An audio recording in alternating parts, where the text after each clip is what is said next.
Welcome to the Sunday Studies Podcast, a weekly message of hope to fight back those feelings of dread, fear, or anxiety of the week to come. This is a place to pause and find momentary solace and encouragement before you dive into the days ahead. Here's to finding it and feeling it together.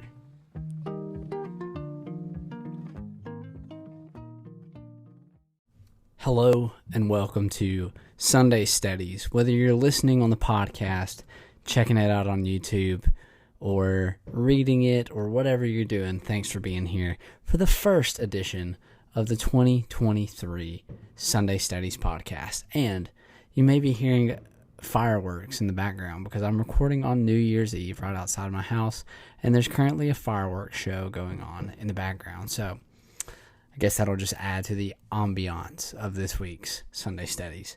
But we are talking about New Year's this week because I am really excited about the new year. But I don't like this idea of a new year, new me mentality. And I want to dive into that a little bit this week.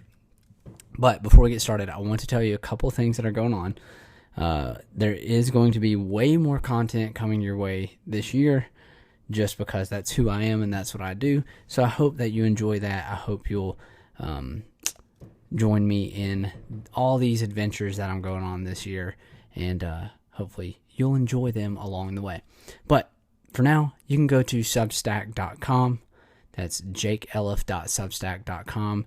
You can subscribe to this podcast, this newsletter, this YouTube channel, whatever, and get all the goodies there that you're going to see every Sunday, because who doesn't want to be encouraged every Sunday? So, with that being said, let's do Sunday Studies number 46, No New Year's Resolutions. As we start the new year of 2023, I'm going to offer a bold suggestion to you all. What if you decided not to make New Year's resolutions this year? What if instead you took a bold stand against the cultural norms of striving and the up and to the right mentality of this rat race we call life, and decided not to make any big changes in your life for the sake of goal setting or a new year, new you mentality? What if the you that you are right now is exactly who you need to be? In a world that is constantly pressuring us from the outside, we are naturally drawn to pressure ourselves inwardly. And don't get me wrong, I'm all for self-improvement, self-advocacy, and progressing ourselves forward. We must grow in order to become more full. But I am simultaneously absolutely over the idea of bigger and better for empty or vain reasons, especially the reason of adhering to the cultural norm of setting New Year's resolutions. Here's why. For however many years now, we start each and every year with all of these great goals, ideals, ideas, resolutions, or whatever else you want to call them. Yet, by the end of January, we're more than likely sitting in the ashes of those hopes and dreams, looking for a way to reevaluate our previously unachievable and unrealistic resolutions. It makes us feel like a failure, and that failure makes it harder for us to want to try again. What if our only resolution this year was to simply accept ourselves for who we currently are, and more importantly, accept ourselves for who we will always be? What if the you that you want to be is waiting for you in 2023, but has also been waiting for you all along? You have always been the you that you want to be.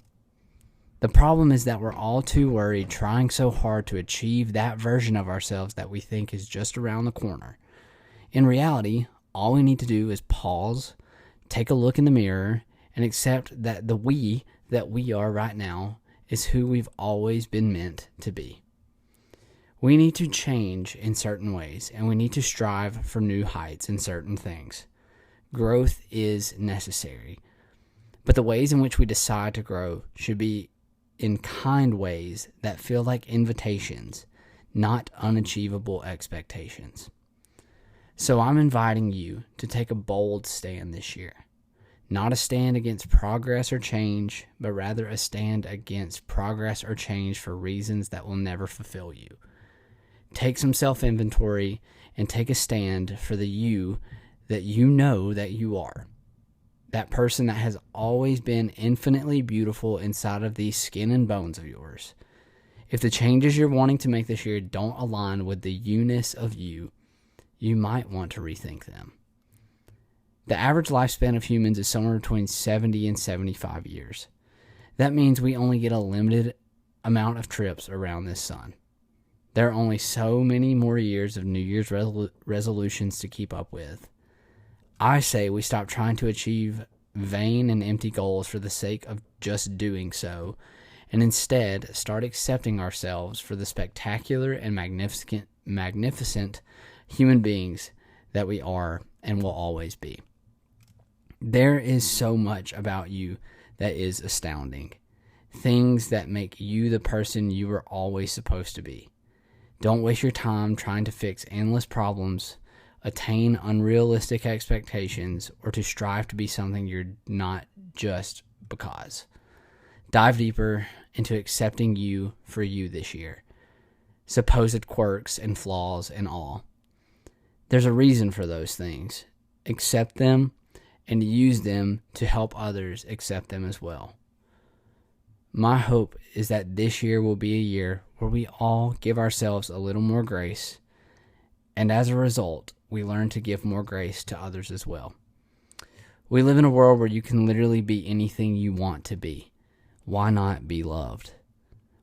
Whatever you decide to do this year, traditional resolutions or not, may grace and acceptance surround you and flow from you every step of the way. I'll be here in your corner cheering you and me on as the us's that we already are, no matter what. And the poem this week, the haiku, I'm taking a stand, no New Year's resolutions other than accept. There you go. That is Sunday Studies number 46. And if you would like to go listen to all 45 before, you're more than welcome to do that. But I think it's important this year as we start the new year to not just set goals for the sake of doing so, but to rather align ourselves with the kind of people that we have always been, because we're not going to be able to change that about us. We can change a lot of things, but the us that we are is one thing that's never going to change. And so I hope you'll take some self-inventory today. Enjoy your new year. If you feel the pressure of having to be something or be someone, please remember that those are all just cultural manifestations and they're not real. And you don't have to partake in those things if you don't want to. So just remember that there's no pressure whatsoever in that. Grace and acceptance is really the steadier way to think about it as you start this new year. But with all that being said, I hope that you have a great 2023. I hope you're excited about everything that's coming your way. I hope that you'll take some time to go to the Substack. I've got all kinds of new things that I'm adding to the Substack, and those are the only things that you'll only see if you subscribe to the newsletter.